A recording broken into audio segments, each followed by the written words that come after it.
Eunice Kethrada is a Vancouver Imam who is no stranger to making headlines for all the wrong reasons. But on October 30th, he posted a rather troubling message on his personal Facebook page in response to this very innocent-looking invitation for a Halloween-related gathering at the Masjid al-Iman mosque over in Victoria. His statement reads, quote, "Absolutely reprehensible. Even our local masjid has gone the route of trying to find an alternative on a pagan festival without realizing that this is not the way to go. Why do we seem to feel compelled to come up with alternatives? Are we going to do it for Diwali, for Easter, and for other festivals as well? Some argue that the reason for this is to keep the kids away from celebrating Halloween, for example, like others. Well, we have all year to teach our communities that we, as Muslims, have only 2 annual celebrations, or festivals," unquote. Kethrada continues on, quote, "If we do our jobs right, people will understand that the celebrations and festivals of the non-Muslims are based on falsehood, and so that they are meaningless, and we should not acknowledge them or take part of them in any way, shape, or form. Halloween, Christmas, Easter, Thanksgiving Day, Remembrance Day, Valentine's Day, etc. are all meaningless to us. If anything, we should be educating our communities well in advance of the reprehensible nature of these festivals and how they are based upon falsehood. We should be teaching our communities that Muslims have a unique identity and our festivals are also legislated by Allah and His messenger." That would be Muhammad. "It is our duty to protest these reprehensible events organized by many of our Islamic organizations. We say to them, fear Allah regarding yourselves and those whom you claim to represent. The deen of Allah is precious and it must be maintained in its pristine form. These attempts to detract our youth from partaking in false celebrations by inventing alternatives will only distance us further from Allah."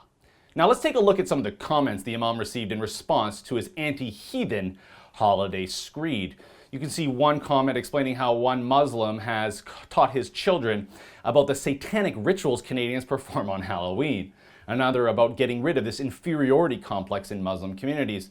But the best was this, quote, "Quick, please find a time machine you can use and go back 1400 years. Bon voyage," unquote.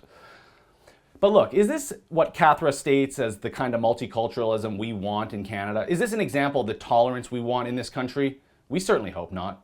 But if we dig back into the past of this Imam, we find a story that is all too familiar.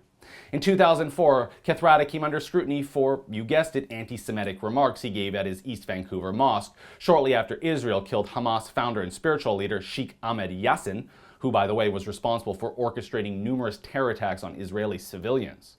Kethrada told the congregants that Jews were, quote, "brothers of monkeys and swine," and, quote, "O Muslim, O slave of Allah, that verily behind me is a Jew, then come and kill him," unquote.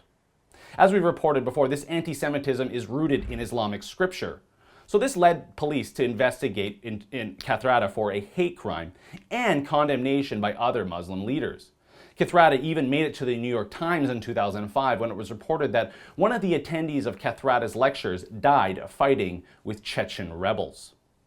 Based on his social media history as well as recent news reports, Kethrada seems to split his time between British Columbia and teaching in Malaysia. Look, Canadians like to take pride in the fact that unlike our American friends, we don't force conformity to a Canadian culture for new immigrants.